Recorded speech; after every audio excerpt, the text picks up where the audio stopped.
Hello everyone, good evening. So far हमने अपने कई सारे टॉपिक्स ख़त्म कर लिए हैं। जैसे कि हमने देखा है previously that what do you mean by industries and what are its classification, और इंडस्ट्रीज़ को आप किस सेक्शन या किस सेक्टर को इंडस्ट्रीज़ कहते हो, क्या होते हैं इंडस्ट्रीज़ और क्या होता है रॉ मटेरियल, है ना, और एग्रीकल्चर सेक्टर कैसे रॉ मटेरियल प्रोवाइड करता है इंडस्ट्री में।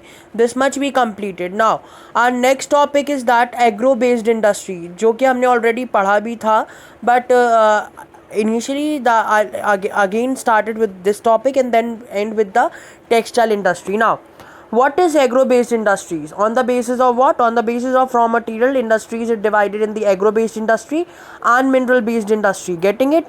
Now agro based industries are those industries in which the raw material is derived from the agriculture product. The raw material is derived from the agricultural product. For example, if I am talking about the textile industry, then the raw material is would be cotton or jute. Okay, now if I am talking about the food processing industries, then the raw material would be like vegetables, fruits and so on. Okay, so that is the a very important thing, that agro based industries is those industry in which the raw material is derived or taken from the agriculture sector. Getting it? Now a question is that what is mineral based industry? Mineral based industry is those industry in which mineral is a raw material. For example, iron and steel industry, aluminium industry, copper industry, okay, and so on. So this is those industries which derive their raw material from minerals is known as mineral based industry. Getting it? Now come to the agro based industry. The very basic and the very important thing in the agro based industry is the textile industry. Now what is textile industry? Textile industry is an industry in which the clothes or the clothes is prepared. Cloth was and is prepared, मतलब कि जहाँ कपड़े बनाए जाते हैं उस industry को हम क्या कहते हैं? Textile industry. Getting it? In textile industry number of clothes were produced and the fiber and the raw material or the raw product of the cloth is converted into yarn, and number of yarn form a fiber, and that fiber form a fabric, and that fabric become a cloth. Getting it? ठीक है. तो textile industry वो industry होती है जो क्या करती है? कॉटन का प्रोडक्शन करती है. Getting it? अब नाउ क्या है टेक्सटाइल इंडस्ट्री का सबसे मेजर कंट्रीब्यूशन? हमारे देश में टेक्सटाइल इंडस्ट्री सबसे ज़्यादा प्रोडक्शन करती है, ठीक है, और इसकी काफ़ी डिमांड भी है, ठीक है, पहली बात. दूसरी बात ये कि इंडस्ट्रियल प्रोडक्शन का ये 40% प्रोडक्शन करती है, 35 मिलियन पर्सनस को एम्प्लॉयमेंट देती है, और साथ ही साथ हम और फॉरेन एक्सचेंज में 24.6% का क्या करती है? कंट्रीब्यूशन करती है. मतलब कि हमारे देश में जो फॉरेन मनी आती है उसमें 24.6% जो कंट्रीब्यूशन होता है वो टेक्सटाइल इंडस्ट्री का होता है. और जीडीपी में भी 4% जो है कंट्रीब्यूशन किया जाता है, ठीक है. Textile industry, not cotton textile. Textile industry 4% का कंट्रीब्यूशन किस में करती है? जीडीपी में. Now come to the next one that, और एक तरह से देखा जाए तो ये काफ़ी वैल्यू एडिड और काफ़ी प्रॉफिटेबल इंडस्ट्री है, क्योंकि कोई जो रॉ मटेरियल रहता है इन इंडस्ट्रीज़ का वो काफ़ी लो प्राइसेस का रहता है, where as the finished good is sold or sell in the high prices. I already inform you that how they sold the raw material and transformed when the raw material they buy of 50 rupees 1 kilo or 20 rupees 1 kilo cotton, and then after they transformed into the pant, and then the pant is become a cloth, and they almost sold in more than 2000, 1000 or 500 or 600. So it's a very profitable industry. Getting it? Now what in cotton textile industry? अब हमारा next topic है cotton textile industry.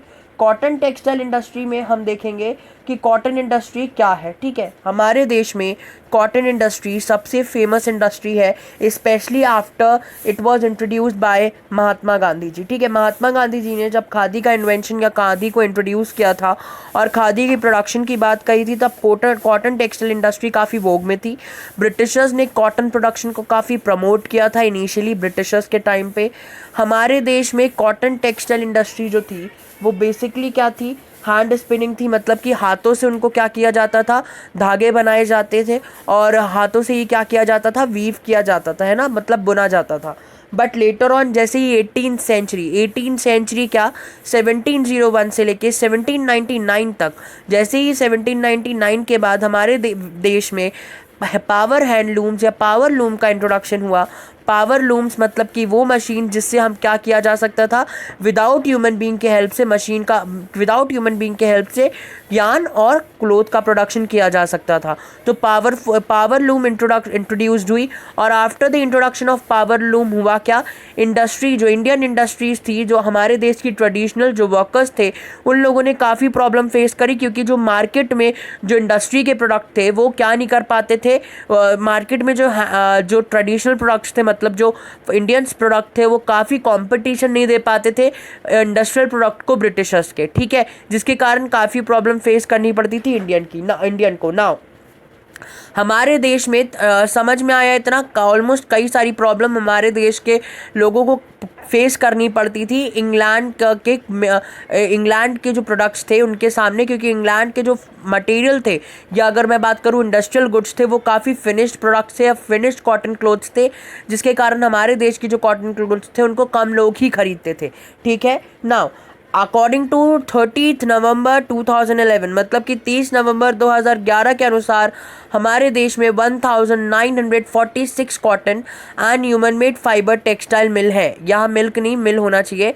हमारे देश में 1946 cotton and human made मिल है, ठीक है, हमारे देश में। और उसमें से 80% जो है वो कौन से सेक्टर की है, प्राइवेट सेक्टर, मतलब कि प्राइवेट सेक्टर मतलब कि किसी एक इंडिविजुअल जो पर्सन है वो ओनर है उस इंडस्ट्री का, ठीक है ना। और उसमें से जो रिमेनिंग 20% है उसमें जो है कुछ पब्लिक है, मतलब गवर्नमेंट ऑथराइज्ड इंडस्ट्रीज है, मतलब कि गवर्नमेंट द्वारा रन की जाती है वो इंडस्ट्रीज है। और कुछ जो है वो क्या है, कोऑपरेटिव इंडस्ट्री, मतलब कि जिसमें गवर्नमेंट और इंडिविजुअल पर्सन मिलके क्या करते हैं, जिसे रन करते हैं, ठीक है। नाउ हमारे देश में इनिशियली क्या हुआ था, हमारे देश में या हमारी इंडिया में कॉटन टेक्सटाइल इंडस्ट्री का इंट्रोडक्शन 1954 में हुआ था, ठीक है। 1954 में हमारे देश में पहली टेक्सटाइल मिल का इस्टेब्लिशमेंट हुआ था मुंबई में। और उसके बाद आफ्टर दैट सेकेंड और फर्स्ट वर्ल्ड वार, फर्स्ट मतलब 1914 से 1918 और 1939 से 1945 के बीच में हमारे इंडियन कॉटन टेक्सटाइल इंडस्ट्री को काफ़ी फ़ायदा मिला, क्योंकि ब्रिटिशर्स जो थे वो वर्ल्ड वॉर में बिजी थे, जिसके चलते वो ज़्यादा से ज़्यादा प्रोडक्शन नहीं कर पा रहे थे। और मार्केट मतलब वर्ल्ड में कॉटन की डिमांड बढ़ती जा रही थी, जिसके चलते कॉटन को या कॉटन के फ़ायदे उठाने के लिए क्या किया गया, कॉटन टेक्सटाइल मिल का, है ना, इंडिया की कॉटन टेक्सटाइल मिल को काफ़ी फैलाया गया, काफ़ी इंट्रोड्यूस किया गया और काफ़ी चेंजेस लाए गए। और पूरे वर्ल्ड में फर्स्ट और सेकेंड वर्ल्ड वार के टाइम पे इंडियन कॉटन टेक्सटाइल इंडस्ट्री का काफ़ी वोग रहा या काफ़ी प्रभाव रहा, ठीक है, गेटिंग इट। उसके बाद हुआ, है ना, समझ में आया। हमारे देश में मोस्टली कॉटन टेक्सटाइल इंडस्ट्रीज जो रहती है वो महाराष्ट्र, गुजरात में ही मिलती है। क्यों, उसके कई सारे रीजंस है, वो हम देखेंगे आपके नेक्स्ट स्लाइड में कि what are the basic reasons, ठीक है। और साथ ही साथ कई सारी ऐसी चीज़ें हैं जिसके चलते हमारा जो कॉटन टेक्सटाइल इंडस्ट्री है वो मोस्टली महाराष्ट्र, गुजरात, उत्तर प्रदेश और थोड़े से साउथ इंडिया और वेस्टर्न पार्ट ऑफ इंडिया में लोकेटेड है, मोस्टली लोकलाइज्ड है, ठीक है। एक बात और, हमारे देश में कॉटन टेक्सटाइल इंडस्ट्री में जो स्पिनिंग है वो सेंट्रलाइज्ड है। सेंट्रलाइज मतलब वो मोस्टली महाराष्ट्र और गुजरात वाले रीजन्स में होती है। वेयरएज जो वीविंग है मतलब बुनाई, मतलब जब यार्न को हम क्लोथ में कन्वर्ट करते हैं उस समय ये जो वीविंग है वो काफ़ी डिसेंट्रलाइज्ड है। डिसेंट्रलाइज्ड मतलब कि भारत के अलग अलग पार्ट्स में वीविंग की जाती है, मगर जो एक तरह से देखा जाए स्पिनिंग है वो भारत में सिर्फ महाराष्ट्र और गुजरात वाले रीजन्स में मोस्टली की जाती है, ठीक है। अब आते हैं वैसे नेक्स्ट स्लाइड का, ऑलरेडी इस स्लाइड का मैंने बता दिया है। Cotton textile industry, first cotton textile mill established in Mumbai 1854, largest industry of India and employs 1.5 million persons, 1 million equal to 10 lakh, ठीक है। तो आप 1.5 मिलियन कितना होगा आप मुझे बताएंगे व्हाट्सएप करके, ये आपका होमवर्क है, ठीक है। और industrial labour force in India, ठीक है, 1.5 अब आते हैं जो फैक्टर्स इफेक्ट करते हैं कॉटन टेक्सटाइल इंडस्ट्री को। ऐसे कौन कौन से फैक्टर्स हैं जो कॉटन टेक्सटाइल इंडस्ट्रीज की लोकेशन को इन्फ्लुएंस करते हैं इंडिया में, है ना। मतलब what are the reason that why the cotton textile industries are mostly centralised or mostly located in the regions of Maharashtra, Gujarat and the near by adjacent areas. Okay, now number one reason है आपका क्या, raw material. As we know that industries वहीं establish होती है जहाँ raw material available होते हैं। और कॉटन टेक्सटाइल इंडस्ट्री, कॉटन का प्रोडक्शन कहाँ होता है, आपने एग्रीकल्चर वाले चैप्टर में पढ़ा होगा कि cotton is mostly produce in the Deccan plateau and the Deccan plateau and the states like Gujarat, Maharashtra, Karnataka आदि parts of Deccan plateau and the Gujarat is the highest producer of cotton as well. So that's why Gujarat gave a very good raw material, and that's why the cotton and textile industry is mostly located in the Gujarat region and the Maharashtra region, because raw material, that is cotton, is easily available there only. Getting it now? The third one is moist climate. Cotton के production के लिए ये सब climate काफ़ी अच्छा है, ठीक है, मॉइस्ट क्लाइमेट और ऑल दैट.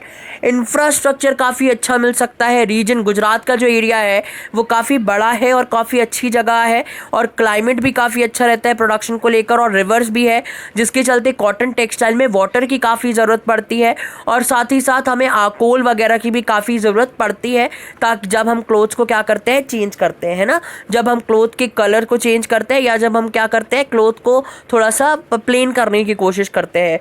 तो इन सब को ध्यान में रखते हुए जो इंफ्रास्ट्रक्चर है वो काफ़ी अच्छा प्रोवाइड कराया जा सकता है महाराष्ट्र और हमारे गुजरात वाले रीजन में, क्योंकि वहाँ की जो भी फैसिलिटीज़ है वो काफ़ी अच्छी हमें अवेल हो सकती है. नाउ मुंबई जो है ना, मतलब कि जो गुजरात और महाराष्ट्र वाले रीजन्स है वो पोर्ट देते हैं. ये दोनों क्या है, एडजेसेंट का एरियाज है. ये जो दोनों स्टेट्स है वो एडजेसेंट लैंड से कहाँ के, ओशंस के, मोस्टली अरेबियन सी से एडजेसेंट में है, मतलब कि बाउंड्रीज है विद अरेबियन सी. तो होता क्या है, ये क्या पोर्ट प्रोवाइड कराते हैं, किसके लिए, एक्सपोर्ट के लिए या इंपोर्ट के लिए, ठीक है, मतलब कि अच्छा खासा पोर्ट अवेल कराते हैं, जिससे कि क्या होता है, विदाउट एनी खर्च या विदाउट एनी मनी हम क्या कर सकते हैं, इजीली पोर्ट कर सकते हैं बाकी देशों में, ठीक है.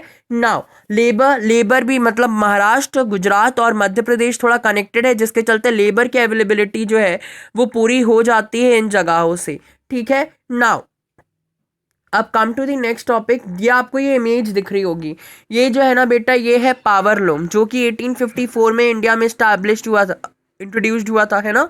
पावर लूम जो रहता है एक तरह की मशीन है, जिसमें क्या किया जाता है, ह्यूमन बीइंग्स जो है उसमें कुछ भी नहीं करते हैं, सिर्फ मशीन्स, सिर्फ बटन चालू करनी पड़ती है, बाकी क्लॉथ जो है वो अपने आप कन्वर्ट होता है, ठीक है. एक क्वेश्चन या एक डाउट होगा बच्चों के अंदर कि स्पिनिंग और वीविंग है क्या. देखो, स्पिनिंग का मतलब होता है जब आप कॉटन को एक धागे में कन्वर्ट करते हो, दैट इज़ यान. जब आप एक कॉटन को एक यान में कन्वर्ट करते हो वो क्या होता है, स्पिनिंग, ठीक है. और वो कई सारे यान मिलकर एक पूरा का पूरा क्या बनते हैं, थ्रेड, ठीक है, वो क्या है, स्पिनिंग.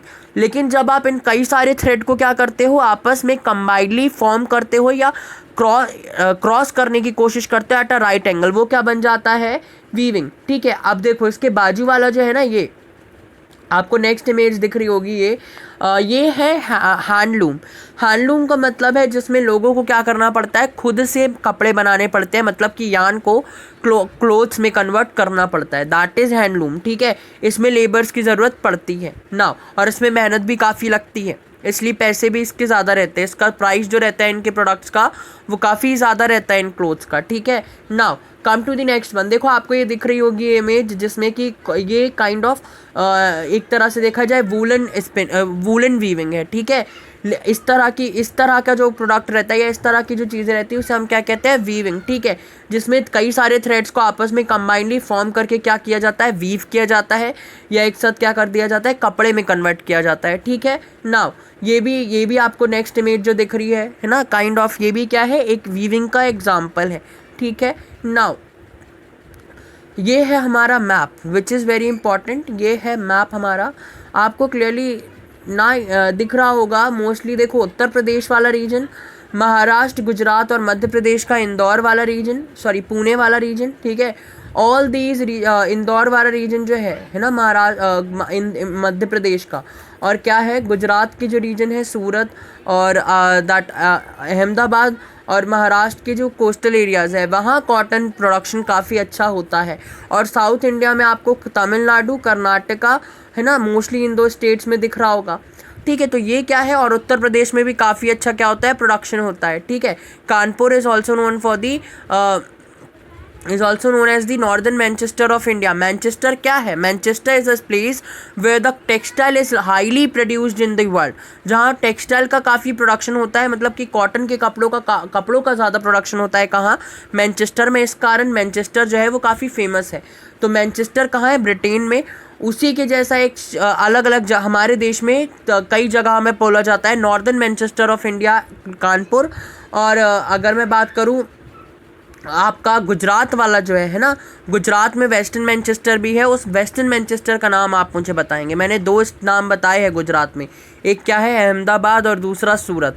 तो आप मुझे बताएंगे कि वेस्टर्न मैनचेस्टर कौन सा है इंडिया का। ठीक है, और मैनचेस्टर है कहाँ ये भी बताएंगे आप। ठीक है, आंसर वैसे मैंने बता दिया, even though I am asking that.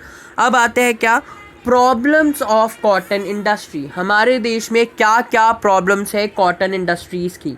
Number 1, scarcity of good quality of cotton. Exactly हमारे देश में सबसे बड़ी प्रॉब्लम यही है कि हमारे देश में कॉटन का जो इंडस्ट्रियल एरिया है ना, या कॉटन की जो क्वालिटी है वो काफ़ी लो है comparatively to the countries like Britain. Britain की जो कॉटन इंडस्ट्रीज़ या कॉटन जो प्रोडक्ट्स है वो काफ़ी हाई क्वालिटी के हैं, मतलब जो रॉ मटेरियल है कॉटन का वो काफ़ी हाई क्वालिटी का है। इस कारण भी ब्रिटिशर्स जो थे वो मोस्टली फॉरेन क्लोथ्स को ही ज़्यादा परचेस करते थे और इंडिया के क्लोथ्स को कम, क्योंकि हमारे देश की जो कॉटन क्वालिटी थी वो काफ़ी कम थी, है ना, काफ़ी लो क्वालिटी का है। एब्सोल्यूट मशीनरी, है ना, इसका मतलब है कि हम क्या कर रहे हैं, हम बहुत कम मशीन्स का, हमारे देश में आज भी मशीन्स का इस्तेमाल काफ़ी कम होता है ना, जिसके चलते हमारे देश में हैंडलूम ज़्यादा प्रमोट किया गया है, जिसके चलते क्या होता है, जो लोग हैं, है ना, वो मशीन्स का ही इस्तेमाल नहीं कर पाते और जिसके चलते काफ़ी टाइम लगता है और काफ़ी कॉस्टली बिकता है। इस कारण कॉटन टेक्सटाइल इंडस्ट्री के सामान लोग नहीं खरीदते हैं।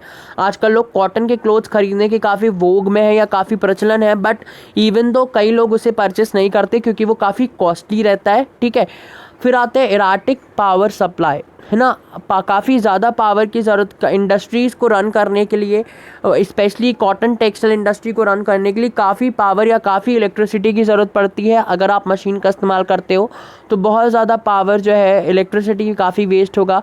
लो productivity of labour, low productivity of labour मतलब कि इसमें जो है कॉटन टेक्सटाइल इंडस्ट्रीज़ में हम आजकल मशीन्स का ज़्यादा इस्तेमाल करने लगे, जिसके कारण क्या होता है, जो प्रोडक्टिविटी है मतलब कि कम मिलता है लेबर्स को, क्या, वेजेस। ठीक है, getting it, stiff competition with synthetic fibre industries. हमारे देश में खुद एक ऐसी कई सारी इंडस्ट्रीज जैसे जॉर्जेट इंडस्ट्रीज, जॉर्जेट, है ना, या जैसे हम या अगर मैं बात करूँ, ऐसे कई सारे ऑल्टरनेटिव क्लोथ्स आ गए जो काफ़ी ज़्यादा कंपटीशन देते हैं कॉटन टेक्सटाइल इंडस्ट्री को in terms of prices as well as quality, है ना। तो इन सब चीज़ों को ध्यान में रखते हुए काफ़ी प्रॉब्लम फेस करता है कॉटन टेक्सटाइल इंडस्ट्री। ठीक है, गेटिंग इट, तो cotton textile industry is nowadays facing problems as well as very. और हाँ, बहरहाल इंडिया में कॉटन टेक्सटाइल इंडस्ट्रीज़ को डेवलप या प्रमोट करने की कई सारी कोशिश की गई है by the government of Modi ji, by the BJP government as well as by the former government, that is the government of that Congress government as well. ठीक है, तो कहीं ना कहीं मनमोहन सिंह जी की जो सरकार है उन्होंने भी काफ़ी कोशिश करी है क्या, कॉटन टेक्सटाइल इंडस्ट्री को काफ़ी डेवलप करने में। तो यहाँ आपका ये वाला टॉपिक जो है ख़त्म होता है।